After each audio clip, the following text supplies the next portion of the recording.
Bismillahirrahmanirrahim. Assalamualaikum warahmatullahi wabarakatuh. Hamdan salaman amma ba'du. Segala puji bagi Allah Tuhan semesta alam.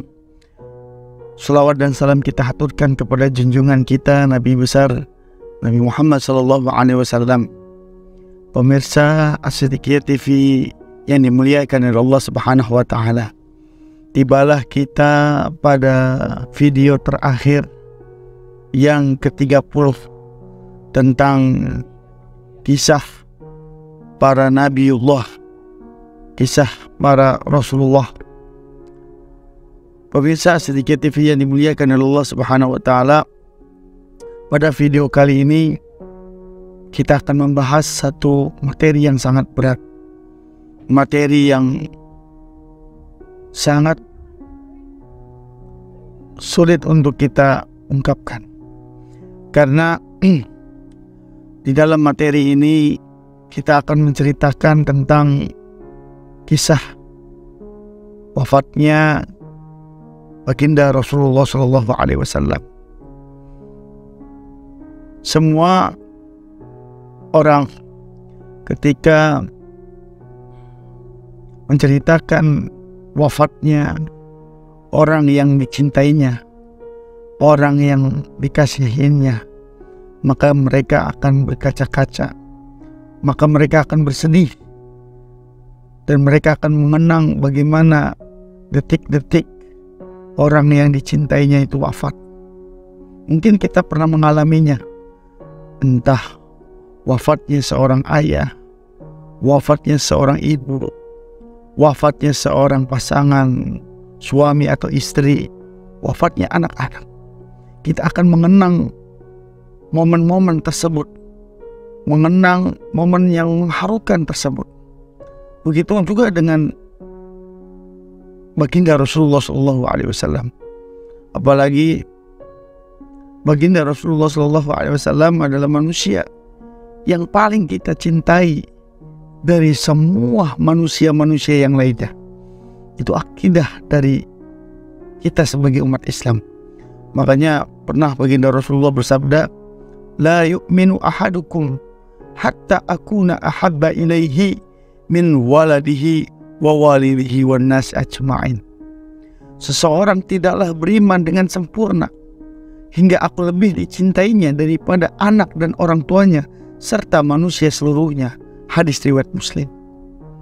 Hadis ini menegaskan kepada kita bahwa baginda Rasulullah SAW adalah manusia yang paling kita cintai di muka bumi ini. Bahkan lebih kita cintai daripada anak-anak kita, daripada orang tua kita, daripada kakek kita atau keluarga kita yang lain, atau pasangan-pasangan istri atau suami kita. Maka ketika kita menceritakan tentang wafatnya manusia yang teragung, manusia yang paling kita kasih, yaitu baginda Rasulullah, maka tentu ini adalah kisah yang sangat mengharukan, sangat menyedihkan, dan sangat perih. Pemirsa As-Siddiqiyah TV yang dimuliakan oleh Allah Subhanahu wa taala, memang Allah Subhanahu wa taala telah mengabarkan jauh-jauh hari kepada baginda Rasulullah SAW bahwa baginda Rasulullah SAW tidak bakal hidup abadi di dunia ini. Ini terekam di dalam surat Az-Zumar ayat 30. Allah Subhanahu wa taala berfirman, "Innaka mayyitun wa innahum mayyitun." Sesungguhnya kamu akan mati dan sesungguhnya mereka akan mati pula. Bahkan di dalam surat Ali Imran ayat 144, Allah Subhanahu wa taala menegaskan, "Wa ma Muhammadun illa rasulun." Muhammad itu tidak lain hanyalah seorang rasul. Qad khalat min qablihi rusul. Sungguh telah berlalu sebelumnya beberapa rasul. Afa in mata au qutila inqalabtum ala aqabikum. Apakah jika dia wafat atau dibunuh, kamu berbalik ke belakang atau murtad? Wa may yanqalib ala aqibaihi fala yadurrullaha syai'a. Barang siapa berbalik ke belakang, maka ia tidak dapat mendatangkan mudarat kepada Allah sedikit pun. Wa sayajzillahi syakirin, dan Allah akan memberi balasan kepada orang-orang yang bersyukur.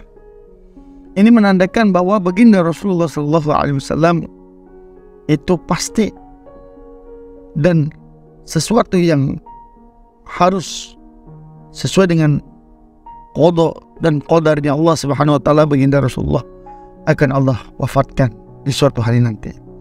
Pemirsa Siddiqiyah TV yang dimuliakan oleh Allah Subhanahu wa taala, bahkan di dalam surah Al-Anbiya ayat 34 Allah Subhanahu wa taala berfirman, "Wa ma ja'alna li basyarin min qablikal khulda." Dan kami tidak menjadikan hidup abadi bagi seorang pun sebelum kamu, wahai Muhammad. Afa in mitta fahumul khalidun. Maka jikalau kamu mati, apakah mereka akan kekal? Al-Quran surah Al-Anbiya ayat 34. Sahabat As-Siddiqiyah TV yang dimuliakan oleh Allah Subhanahu wa taala, jika kita mengikuti perjalanan sirah nabawiyah, tarikh, yaitu sejarah dari baginda Rasulullah sallallahu alaihi wasallam, dari wafatnya dari Nabi sallallahu alaihi wasallam sebelum dilahirkan, ketika Nabi dilahirkan, ketika Nabi diutus, ketika Nabi hijrah, sampai ke wafatnya baginda Nabi sallallahu alaihi wasallam. Maka di situ banyak hikmah yang bisa kita ambil dan kita petik. Salah satunya adalah bahwa baginda Rasulullah sallallahu alaihi wasallam, awal mula penyebab wafatnya Nabi adalah ketika di tahun 6 Hijriah. Ketika itu Rasulullah beserta pasukan umat Islam pergi ke kota Khaybar, sebuah wilayah yang terletak 150 km ke arah laut kota Madinah. Dan di situ kota Khaybar waktu itu menjadi basisnya orang Yahudi. Ketika sampai di Khaybar, baginda Rasulullah meminta penduduknya untuk menyerah, karena sebelumnya diketahui bahwa Khaybar dijadikan tempat konsolidasi untuk menyerang Madinah. Maka baginda Rasulullah menyerang Khaybar dengan pasukan yang luar biasa, sehingga baginda Rasulullah SAW memberitahukan kepada penduduk Khaybar, menyerahlah dan masuklah ke dalam agama Islam. Maka penduduk Khaybar ketika itu banyak yang memeluk agama Islam. Dan juga tapi baginda Rasulullah SAW memberikan kebebasan kepada penduduk Khaybar untuk melanjutkan pekerjaannya, untuk melanjutkan pertaniannya dan lain sebagainya. Sehingga kata Syekh Said Ramadan Al-Buti menyebutkan, setelah keadaan tenang, Rasulullah SAW memenangkan dialog tersebut, dan baginda Rasulullah SAW beserta para sahabat bisa menduduki kota Khaybar ketika itu. Ketika suasana tenang, baginda Rasulullah menerima hadiah dari seorang perempuan Yahudi bernama Zainab binti Haris, yaitu berupa hidangan domba panggang.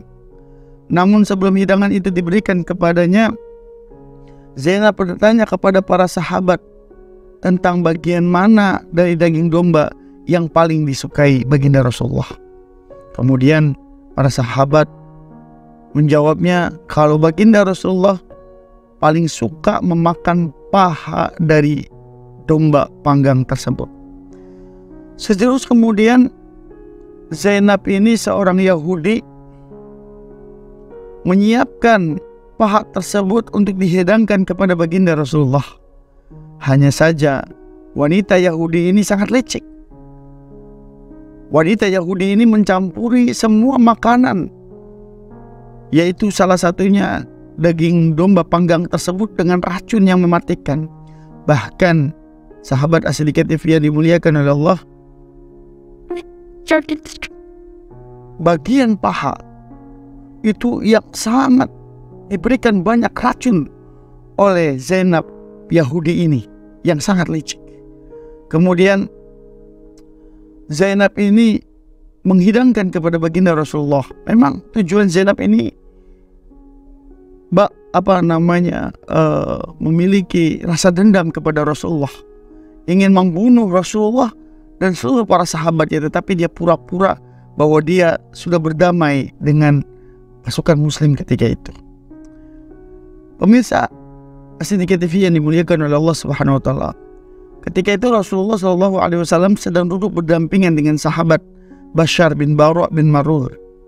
Ketika makanan itu dihidangkan, kemudian baginda Rasulullah mengambil paha sesuai dengan prediksi dari sahabat bahwa baginda Rasulullah itu sangat suka paha. Di saat bersamaan Bashar pun justru langsung memakan daging tersebut, padahal daging tersebut dicampur oleh racun yang mematikan. Saat itulah Rasulullah SAW menampakkan mukjizatnya. Syekh Ramadan Al-Buti menyebutkan, inna hadzal 'azma la yukhbirani annahu masmum. Sungguh daging ini telah memberitahukanku ia sudah dicampuri dengan racun. Ini di Fiqhus Sirah Nabawiyah ma'a majazin. Pemirsa As-Siddiqiyah TV yang dimuliakan oleh Allah Subhanahu wa taala, itu salah satu mukjizat baginda Rasulullah. Jangankan hewan yang masih hidup yang mampu berbicara kepada baginda Rasulullah, bahkan daging yang sudah dipanggang pun, daging yang sudah dicampur dengan racun tersebut pun sanggup memberitahukan bahwa aku sudah dicampuri racun oleh Zainab Yahudi tersebut. Pemirsa As-Siddiqiyah TV yang dimuliakan oleh Allah Subhanahu wa taala. Kemudian memang baginda Rasulullah tidak menelannya, namun Rasulullah sempat memasukkannya ke dalam mulut, sehingga ada zat-zat sedikit dari racun itu yang masuk kepada tubuh baginda Rasulullah SAW. Seandainya baginda Rasulullah SAW memakan itu, nauzubillah, kalau tidak dilindungi oleh Allah Subhanahu wa taala, maka baginda Rasulullah wafat seketika itu pula. Maka Allah di dalam surah Al-Maidah ayat 67, wallahu ya'simuka minan nas, dan Allah memelihara engkau dari gangguan manusia. Al-Quran surah Al-Maidah ayat 67. Sahabat As-Siddiqiyah TV yang dimuliakan oleh Allah Subhanahu wa taala, akhirnya baginda Rasulullah menanyakan kejadian ini. Kenapa engkau melakukannya wahai Zainab? Qalat balagtu min qaumi ma lam yakhaf alaika. Zainab berkata, telah sampai dari kaumku segala hal tentang dirimu. Maka aku berkata kepada mereka, ya, faqultu in kana malakan istiraha minhu wa in kana nabiyan faisukh baru. Namun jika memang ia benar seorang nabi, jika dia seorang raja, ia pasti mati dengan makanan beracun tersebut. Namun jika memang ia benar seorang nabi, dia pasti akan diberitahu. Ini di dalam tafsir Lubabut Ta'wil fi Ma'anit Tanzil karya Syekh Al-Khazin. Di dalam tafsir Lubabut Ta'wil ini menyatakan bahwa Zainab ini sedang menguji baginda Rasulullah. Jika baginda Rasulullah memakan daging ini, kalau dia bukan nabi, kalau beliau bukan nabi, hanya sekedar seorang raja, seorang pemimpin belaka, maka dia akan mati dalam memakan racun tersebut. Tetapi jika dia seorang nabi, maka dia akan diberitahukan, dapat mukjizat dari Tuhannya, diberitahukan bahwa di situ adalah makanan yang mengandung racun. Masya Allah. Akhirnya baginda Rasulullah terjaga dari wafatnya baginda Rasulullah akibat racun tersebut. Pemirsa As-Siddiqiyah TV yang dimuliakan oleh Allah Subhanahu wa taala, memang racun tersebut tidak berefek kepada baginda Nabi SAW dalam jangka pendek. Sedangkan Bashar bin Bara' yang ketika itu langsung memakan bagian daripada daging domba tersebut, langsung meninggal seketika itu juga. Tapi baginda Rasulullah SAW tidak memiliki efek jangka pendek ketika ada sekecil racun yang masuk ke dalam baginda Rasulullah. Tetapi merujuk pada Sirah Nabawiyah karangan Syekh Safiyur Rahman Al-Mubarakfuri, Rasulullah SAW merasakan sakit yang sangat akibat racun dalam peristiwa Khaybar itu 1 hari sebelum hari wafatnya baginda Rasulullah. Jadi ini racun tersebut efeknya jangka panjang, tidak dirasakan oleh baginda Rasulullah, tapi ketika baginda Rasulullah sedang sakit parah, maka baginda Rasulullah merasakan efek dari racun tersebut. Maka di dalam hadis riwayat Bukhari menyatakan, ya Aisyah, wahai Aisyah, ma azalu ajidu alamat ta'am, saya masih merasakan rasa sakit akibat dari makanan alladzi akaltu, yang telah aku makan, bi Khaybar, di tanah Khaybar. Fahadha, inilah saatnya, awanu wajadtu in qata'a abahari min dzalika summi, inilah saatnya urat nadiku akan terputus karena pengaruh racun itu. Hadis riwayat Bukhari. Jadi baginda Rasulullah SAW menyatakan bahwa baginda Rasulullah itu ketika menjelang wafatnya merasakan bagaimana racun yang sudah tahun-tahun yang lalu sudah dimakan oleh baginda Rasulullah, termakan walaupun sedikit, tapi dirasakan ketika baginda Rasulullah menjelang wafatnya baginda Rasulullah. Sahabat As-Siddiqiyah TV yang dimuliakan oleh Allah Subhanahu wa taala.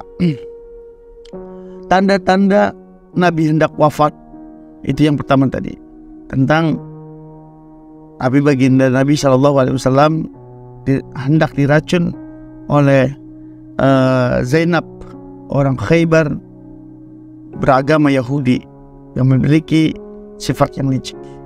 Kemudian baginda Rasulullah SAW ketika itu hendak melaksanakan ibadah haji. Ibadah haji ini adalah ibadah haji yang pertama dan sekaligus ibadah terakhir.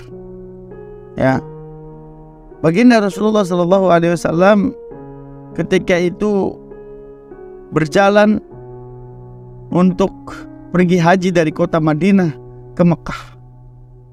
Kemudian baginda Rasulullah di dalam manasik haji tersebut, baginda Rasulullah sempat bersabda, khudhu manasikakum, ambillah dariku cara ibadah haji kalian. Khudhu manasikakum la'alli, ambillah dariku cara ibadah haji kalian.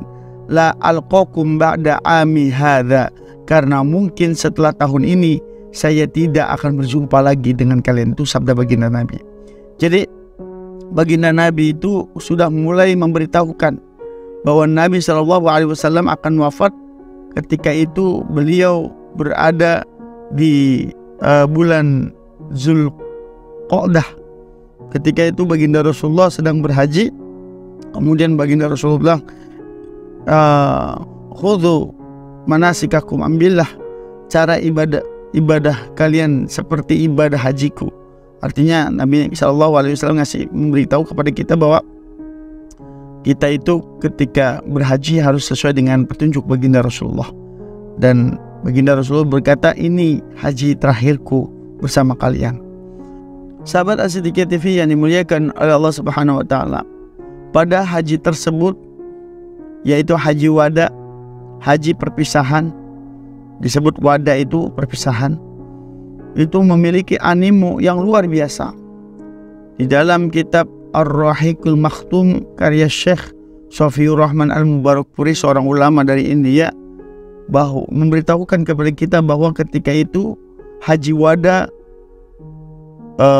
berjumlah jamaah haji sekitar 140.000.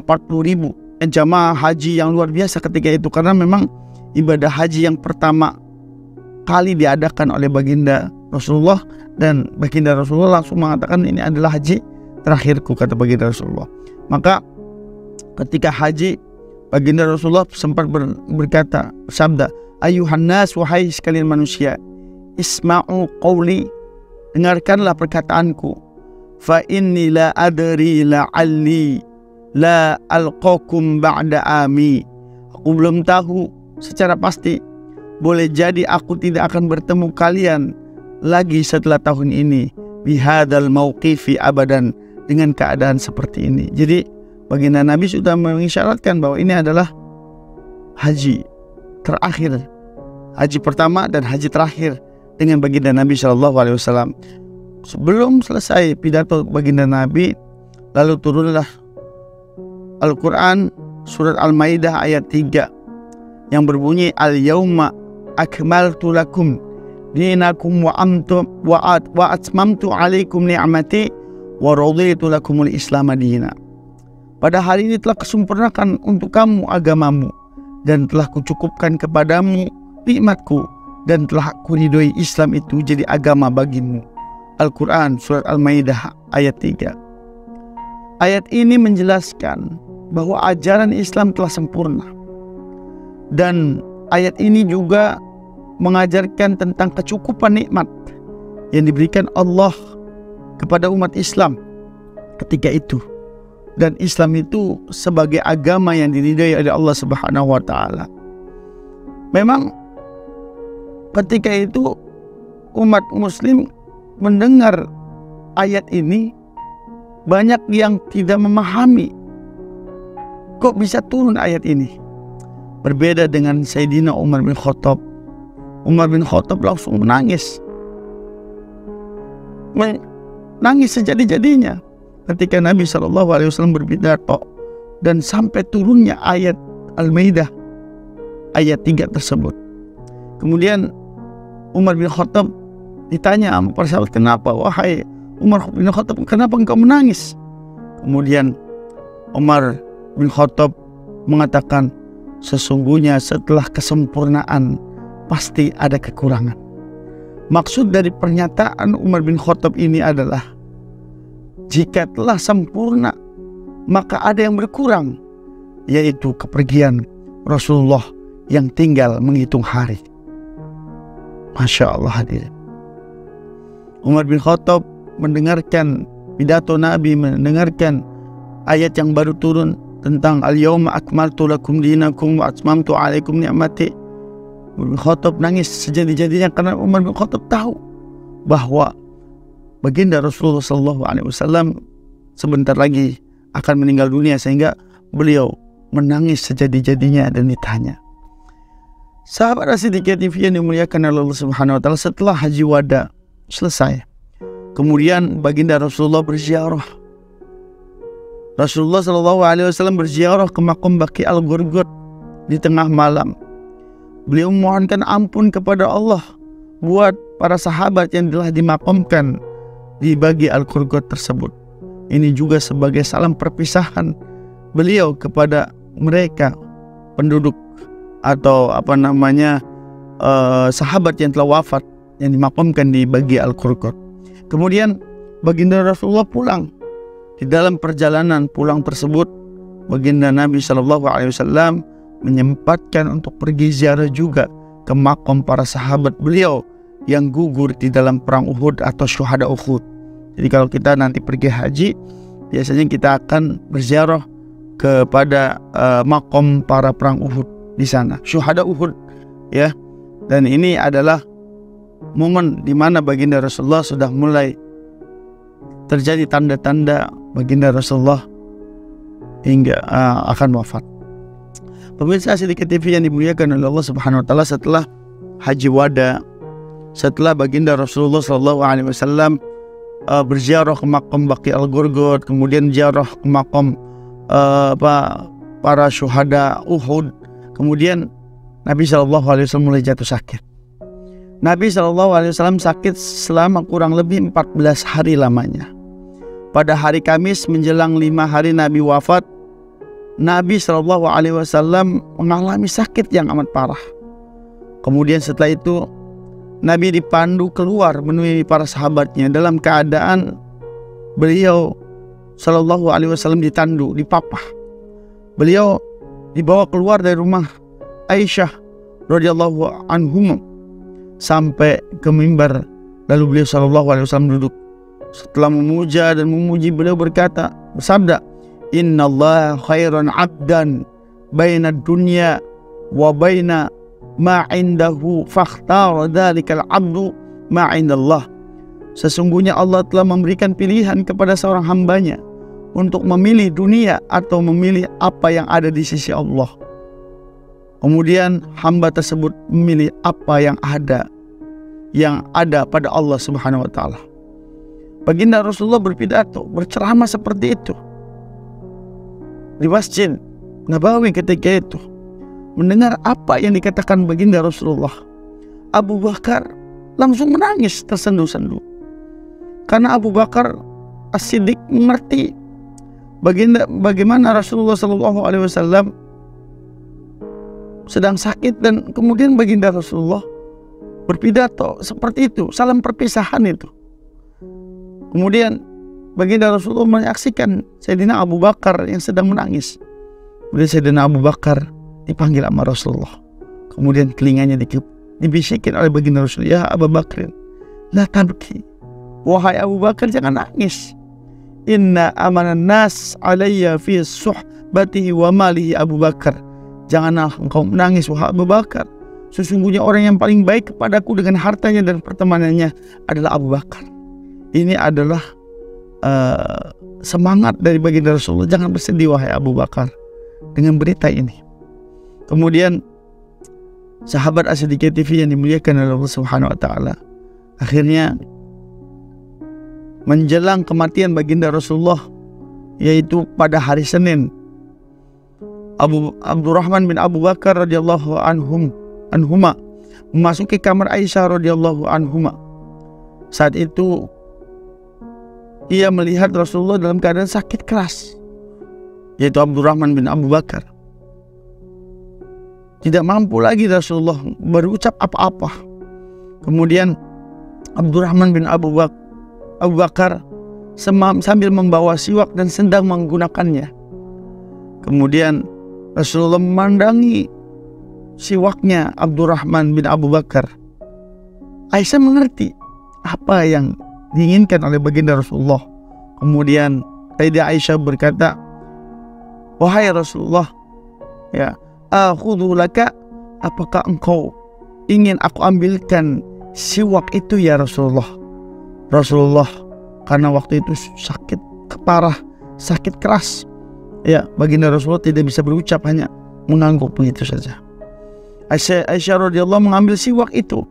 Kemudian Aisyah radhiyallahu anha mengunyahnya supaya tidak menyakiti gusi dan gigi baginda Rasulullah.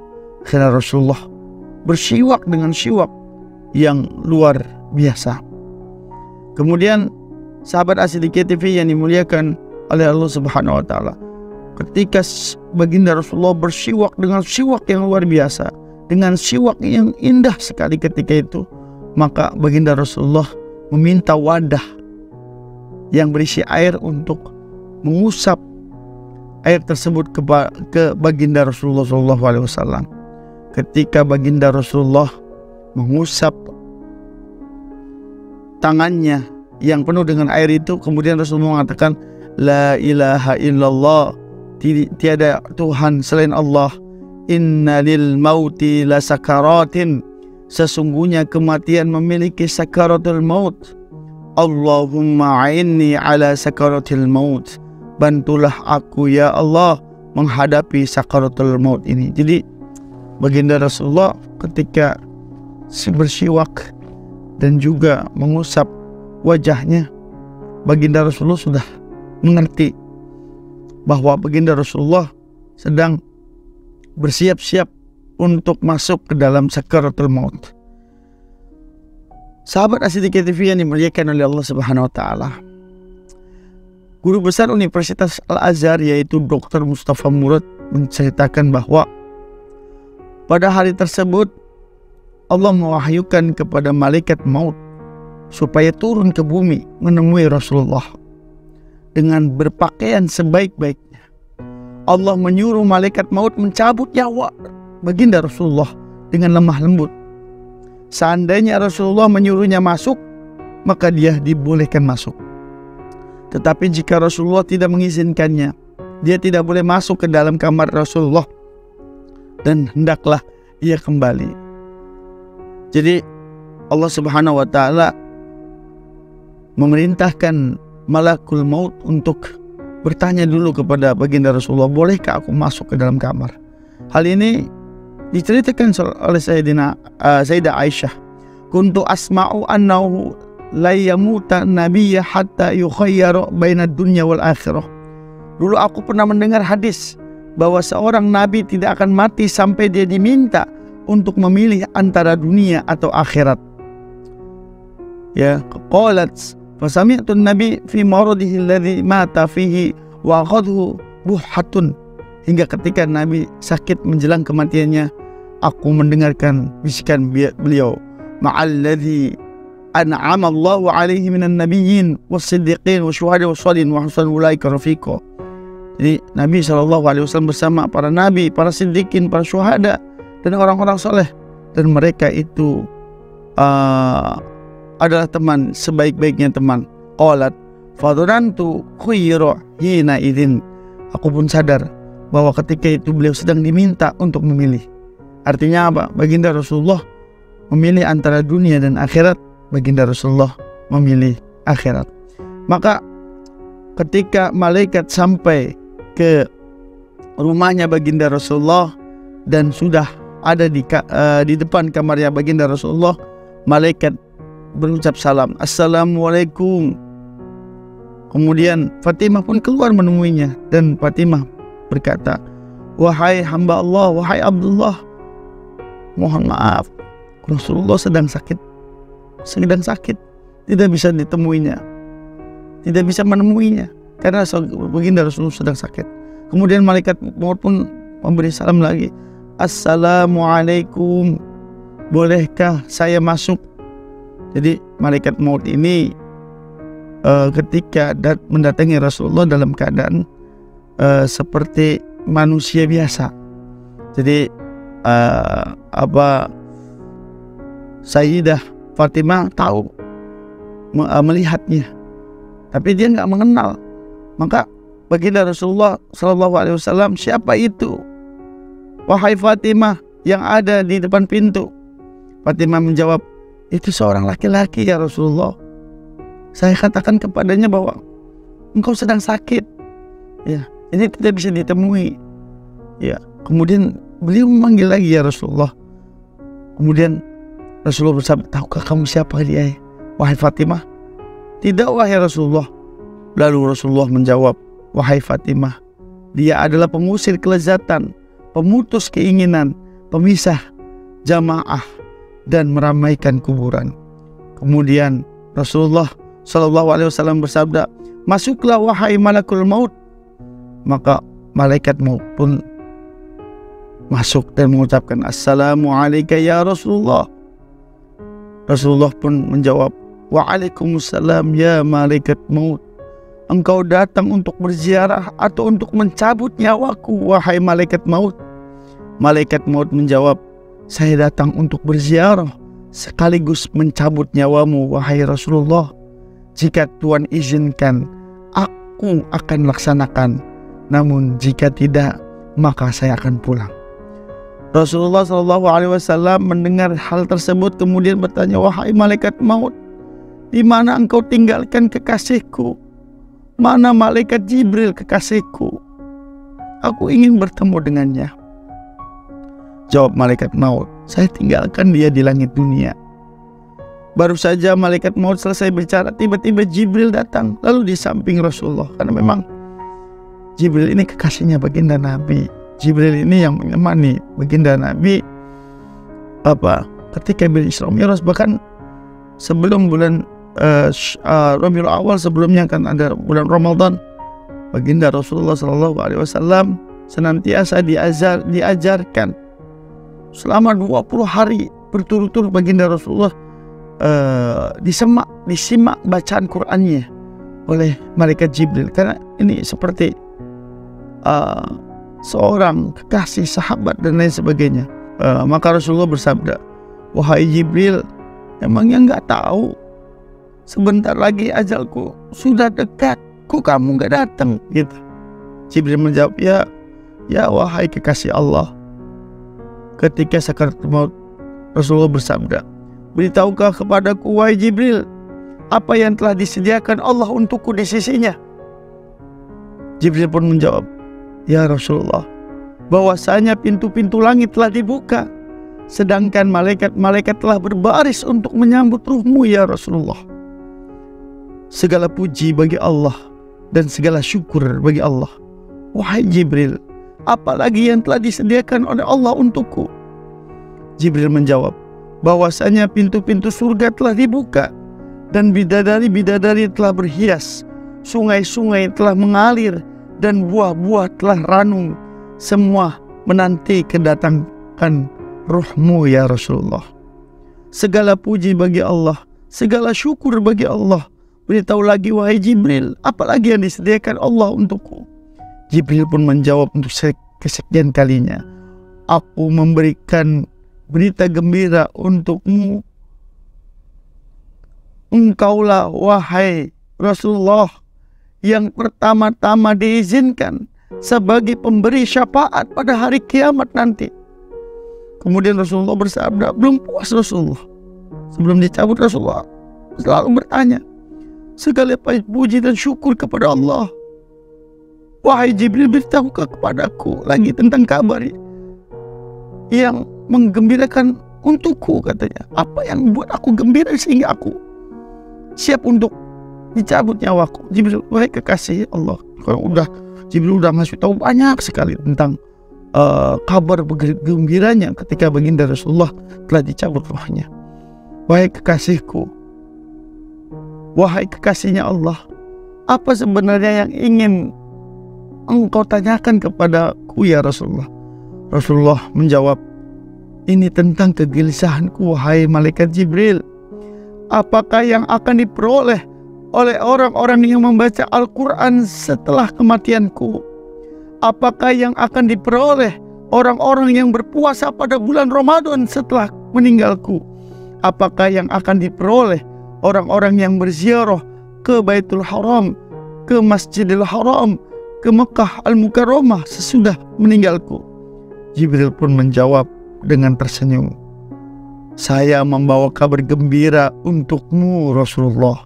Sesungguhnya Allah telah berfirman, aku telah mengharamkan surga bagi semua nabi dan umat sampai engkau dan umatmu memasukinya terlebih dahulu.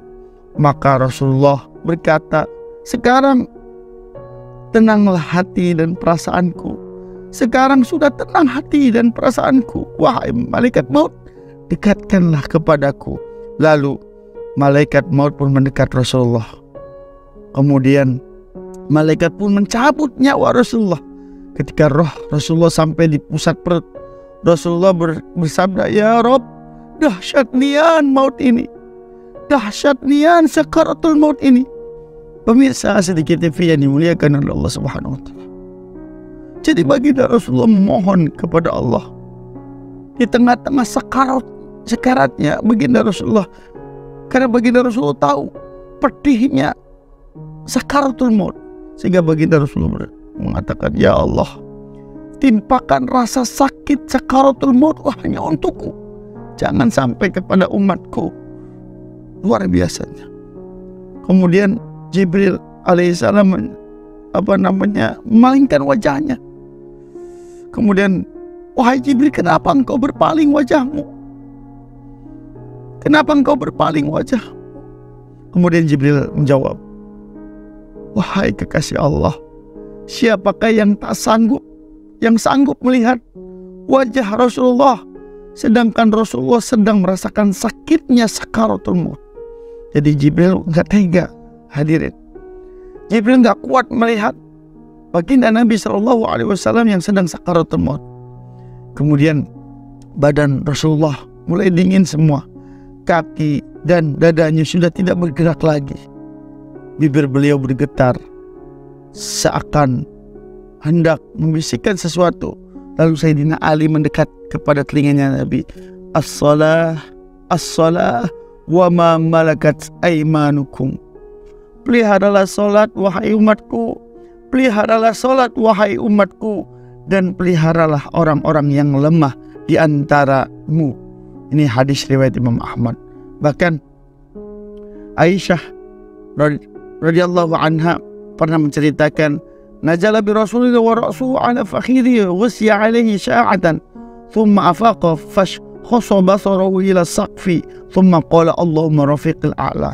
Jadi ketika baginda Rasulullah hendak wafat, baginda Rasulullah wafat di pangkuan Sayyidah Aisyah. Kemudian ketika sakarat, baginda Nabi seakan-akan sudah pingsan, kemudian tiba-tiba bangun. Kemudian baginda Nabi langsung berdoa, ya Allahumma rafiqil a'la. Ketika sudah mengucap Allahumma rafiqil a'la, akhirnya baginda Rasulullah SAW wafat. Dan baginda Rasulullah meninggal di usia 63 tahun. Semoga Allah senantiasa mencurahkan salawat dan salam kepada baginda Nabi SAW, memuliakan dan mengagungkan. Begitulah hadirin, kisah yang sungguh mengharukan, kisah yang sungguh perih di dalam batin ketika kita mendengar kisahnya baginda Rasulullah, perjuangan baginda Rasulullah. Rasulullah SAW rindu dengan kita sebagai umatnya, yang mungkin kita belum pernah bertemu dengan Rasulullah, tapi Rasulullah rindu dengan kita. Maka kita haruslah sering-seringlah bersolawat kepada baginda Rasulullah. Begitu hebat pengorbanan baginda Rasulullah.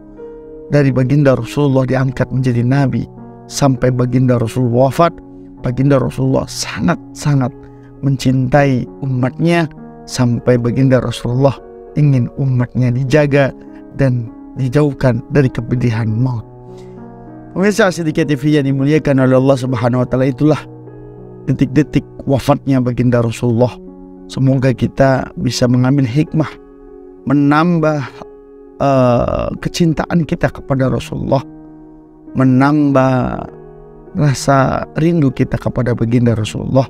Dan insya Allah dengan rasa cinta dan rindu kepada baginda Rasulullah, kita akan mendapatkan syafaat baginda Rasulullah SAW.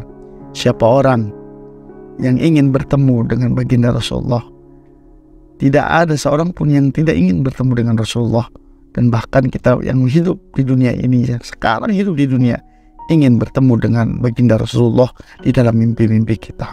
Mudah-mudahan setelah mendengarkan kisah yang luar biasa dari detik-detik wafatnya baginda Rasulullah ini, semoga nanti ketika kita tidur bermimpi dan bertemu dengan baginda Rasulullah SAW. Amin ya rabbal alamin. Demikian hadirin, sampai jumpa kembali di Ramadan berikutnya, yaitu di Ramadan tahun depan, yang akan kita bahas tentang kajian-kajian ilmu-ilmu yang lain.